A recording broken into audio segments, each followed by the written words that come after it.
What if a single dream could unravel the secrets of a 1,000-year journey? What if tonight, you wandered a path where time itself whispered your name? If you're finding peace in this gentle journey through distant lands, I'd be truly thankful for a soft like and a subscribe to catch our next soothing tale. Rain taps softly on your window, a gentle rhythm lulling your cozy bedroom into peace. A quilt rests heavy on your lap, its patchwork glowing under a lantern's warm light, while an open travel journal lies beside you, its pages crinkled with stories of far-off places. The scent of damp earth and cedar drifts in, carried by a cool breeze through a cracked window. A cup of coffee sits nearby, steam curling like a dream fading at dawn. You're here, nestled in this quiet moment, ready to wander. But what if the journey begins not with a step, but with a dream?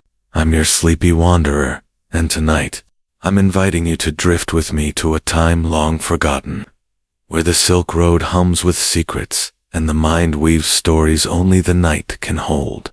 Settle in, breathe deeply, let's begin. I first heard whispers of this tale in 2022, tucked in a dusty Istanbul bookshop, where an old journal spoke of a wanderer named Kael. Not a name carved in history's stone, but one that felt alive, as if his story had been waiting for me to find it. Kael was no hero, no scholar, just a soul with restless feet, drawn to the endless paths of the 13th century, when the Silk Road was the world's beating heart. Spices, silks, and secrets flowed like rivers from China to Venice, and Kael, they say, walked those roads with a tattered map and a heart full of questions. His story isn't just about where he went, it's about what he dreamed, and how those dreams bent time itself. Picture it, a starry night, in 1271, somewhere near Samarkand. The air smells of saffron and dust, the distant clink of camel bells fading into the dark. Kael, a young wanderer with eyes like storm clouds, sits by a crackling fire. His cloak is worn, his boots caked with the earth of 100 miles. Merchants, monks, and traders huddle nearby, their voices a soft hum of stories swapped under the desert sky. But Kael's quiet, his gaze lost in the flames. They say he carried a secret, a map, not of roads, but of dreams. A parchment found in a crumbling caravanserai, its edges frayed, its lines drawn in ink that shimmered like moonlight. No one knew who made it, or why, but Kael believed it held a truth about time, hidden in the sleeping mind. Imagine if you were there, sitting by that fire, the weight of 1,000 miles in your bones. Would you dare follow a map that led not to a place, but to a dream? I've wondered this myself, late at night, when the rain outside my window feels like it's washing away the edges of the world. Kael's journey began in a village near Damascus, where he was born to a weaver's family. The loom couldn't hold him, his heart yearned for the horizon. By 16, he'd left home, joining caravans bound for the east. The Silk Road was no gentle path.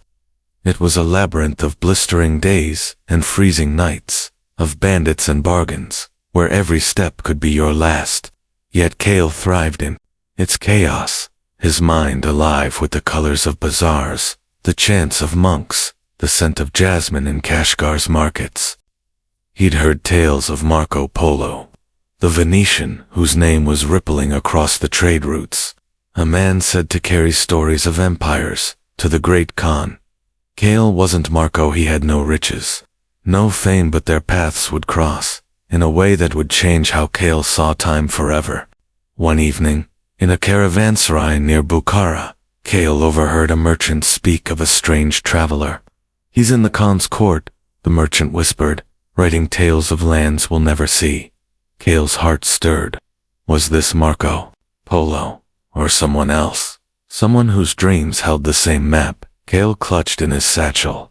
He couldn't shake the feeling that the map was pulling him eastward, toward a truth he couldn't yet name. That night, as he curled up on a straw mat, the rain began to fall, not here, in your cozy bedroom, but there, in Bukhara, drumming on the stone roof. Kael closed his eyes, and the dream came.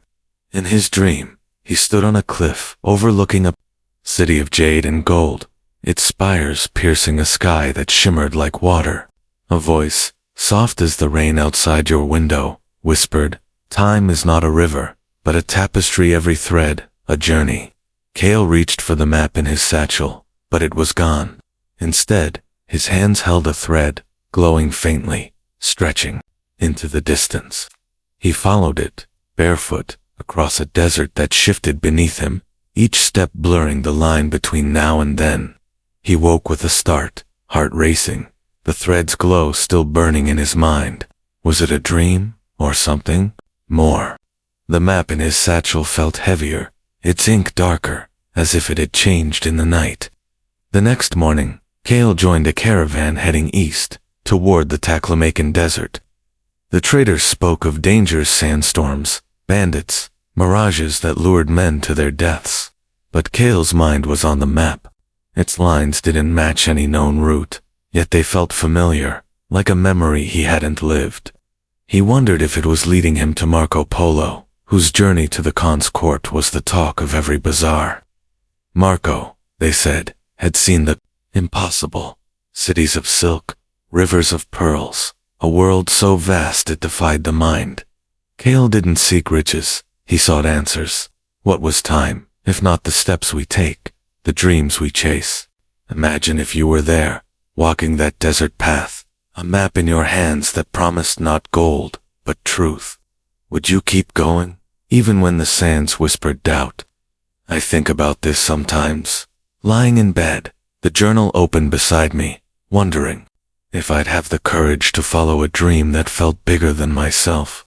Days turned 2 weeks, and the caravan reached Dunhuang, a city of caves and temples carved into cliffs. The air was thick with incense, the sound of prayer bells mingling with the wind. Kael found a monk, old as the stones, who spoke of dreams as doorways. The mind wanders when the body rests, the monk said, his eyes glinting. But some dreams are more than stories, they're memories of what's yet to come. Kael showed him the map, and the monk's face changed, as if he'd seen a ghost. "This is no merchant's chart," he whispered. "It maps the spaces between waking and sleeping, where time folds like silk." Kael's breath caught. Was the map guiding him to a place where time itself unraveled? That night, under a sky heavy with stars, Kael dreamed again. He was in a bazaar, but not one he knew. The stalls were empty, the air silent, save for a figure in a hooded cloak. The figure held a mirror, and when Kael looked into it, he saw not his face, but a city, burning, then rebuilding, then burning again, a cycle of time, spinning like a wheel. The figure spoke, voice low, "Find the one who writes the world's dreams." Kael woke, sand in his hair, the map clutched to his chest. The monk's words echoed, memories of what's yet to come. Was he chasing Marco Polo, or something greater, a dream that held the key to time itself? The caravan moved on, toward the heart of the Mongol Empire. Kael's steps grew heavier, not from fatigue, but from the weight of questions. The map was changing, its lines shifting each time he dreamed, as if it were alive. He began to notice patterns. The dreams came strongest after long days of travel, when his body was weary, but his mind alight. They weren't random, they were tied to the road, to the stories he heard, to the very dust he walked on. One night, a trader told of a Venetian who'd passed through months before, a man with a book of tales that made the Khan himself pause. Kael's pulse quickened. Marco Polo. He was close. Imagine if you were there, holding a map that changed with your dreams. Would you trust it, or fear it was leading you astray? I've held that journal in my hands, its pages heavy with Kael's story, and wondered if I'd dare believe in something so strange, so beautiful. In a small oasis town, Kael met a storyteller, a woman with silver hair and eyes that saw through him. She spoke of the Silk Road as a thread in time's tapestry, connecting not just places, but moments. Every traveler leaves a mark, she said, but only a few see the pattern. She glanced at Kael's map, her fingers tracing its lines. "This is a dreamweaver's work," she said. "It leads to the one who writes what the world dreams." Kael's heart pounded. Was Marco Polo the key, or was the map pointing to something beyond a truth hidden in the sleeping mind? As the caravan neared the Khan's court, Kael's dreams grew stranger, more vivid. He saw cities that didn't exist, faces that felt familiar yet unknown. Each dream left him with a piece of the puzzle, but never the whole. The map was his guide, but it was also his mystery, its ink shifting like sand in the wind. One night, he dreamed of a man with a quill, writing in a book that glowed like the lantern beside your bed. The man looked up, his eyes meeting Kael's, and said, "Time is only as real as the stories we tell." Kael woke, gasping, the map warm in his hands. The caravan stopped at a crossroads, and Kael faced a choice: follow the traders to the Khan's court, where Marco Polo might be, or take a narrower path. One the map seemed to point to, a path no one else could see. The rain fell harder now. Not here, in your cozy bedroom, but there, on the Silk Road, soaking Kael's cloak. He stood alone, the map trembling in his hands, its lines glowing faintly in the dark. What would you do if the road you walked led not to a place, but to a dream? And what if that dream held the secret to time itself? Rain patters on your window, a soft lullaby wrapping your cozy bedroom in calm. The lantern's glow flickers over your open travel journal, its pages whispering of ancient roads and forgotten dreams. A quilt hugs your shoulders, warm against the chill seeping through the cracked window, where the scent of damp earth and cedar lingers. Your coffee cup sits nearby, steam curling like a memory fading into the night. You're here, dear wanderer, nestled in this quiet space, ready to drift back to the Silk Road, where Kael stands at a crossroads, his dreamweaver's map trembling in his hands. I'm your sleepy wanderer, and tonight, we'll follow Kael's path deeper into the mystery of time, where dreams and journeys weave a tapestry only the heart can read. Settle in, breathe slowly. Let's continue. Kael stood in the rain, the crossroads muddy beneath his boots.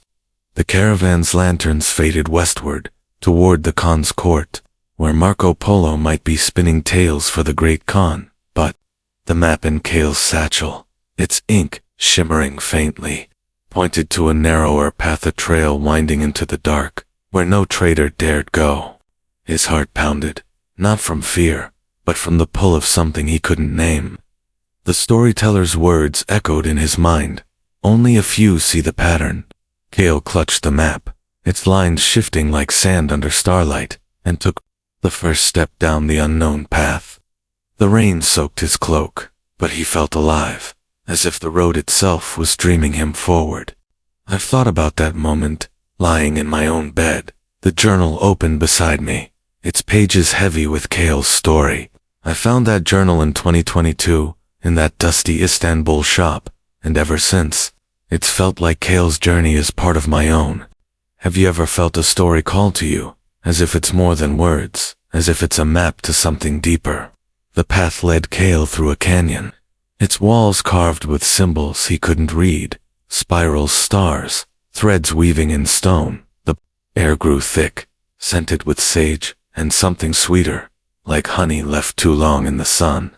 By dusk, he reached a cave, its mouth hidden behind a curtain of vines.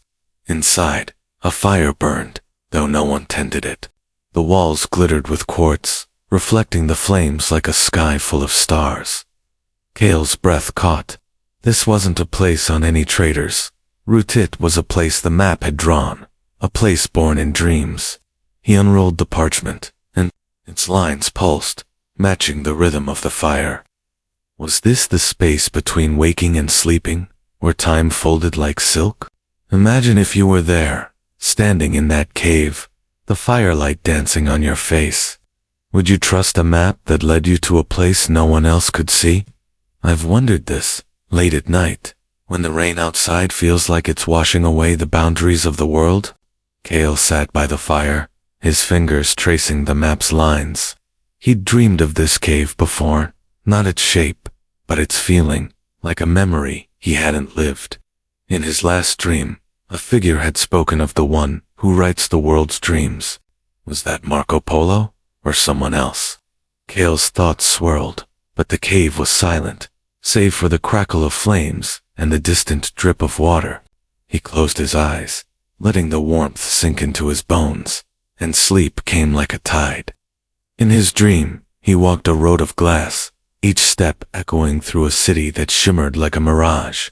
The air smelled of cinnamon and salt, and the sky was a tapestry of threads red, gold, blue stretching to infinity. A man stood at the road's end, his face hidden by a hood, a book in his hands. "You seek the truth of time," the man said, his voice soft as the rain outside your window. "But time is only what you carry." Kael reached for the book, but it dissolved, leaving a single page in his hands, its words written in his own handwriting. "The journey is the dream." He woke, gasping, the map clutched to his chest. The cave was unchanged, but the fire burned brighter, as if it knew. Kael left the cave at dawn, the map heavier in his satchel. The path climbed a ridge, revealing a valley where a river gleamed like liquid silver. He followed it, driven by a feeling he couldn't shake that the map was leading him to someone, or something, that held the key to his dreams. Days blurred into nights, each step a rhythm, each dream a piece of the puzzle. He saw cities that rose and fell in moments, faces that flickered like candlelight, voices that spoke of time as a circle, not a line. The map's lines shifted with every dream, guiding him toward a city whispered about in bazaars. Chengdu, the summer capital of the Great Khan. Imagine if you were there, walking a road that felt like a dream, each step blurring the line between now and forever. Would you keep going, even if the destination was a mystery? I've held that journal, its pages worn from my own restless nights, and wondered if I'd have the courage to chase a truth so fleeting. In Chengdu, the air was alive with the clatter of carts, the scent of roasted lamb, the hum of 1,000 tongues. Kael wandered its streets, past palaces of white stone, and gardens where fountains sang. The map led him to a courtyard, where a man sat writing under a willow tree. His hair was dark, his eyes sharp, his hands stained with ink. Kael's heart leapt. Was this Marco Polo, the Venetian whose tales were shaping the world? The man looked up, his gaze piercing, and Kael felt seen, as if his dreams were laid bare. "You carry a map," the man said, not a question. Kael nodded, unable to speak. The man smiled, faint and knowing. "Show me." Kael unrolled the map, its lines glowing softly. The man studied it, his fingers hovering over the parchment. "This is no ordinary chart," he said. "It maps the dreams of those who walk the road, but only one can read its truth." Kael's mind raced. Was this man Marco Polo, or the one who wrote the world's dreams? Before he could ask, the man handed him a book, not the map, but a journal, its pages blank, except for a single line. "Time is the story you tell yourself." Kael's hands trembled. Was this the answer, or another question? That night, in a small room above the courtyard, Kael dreamed again. He stood in a library, its shelves stretching to the stars. The man from the courtyard was there, now unhooked, his face kind but ageless. "You've walked the road," he said.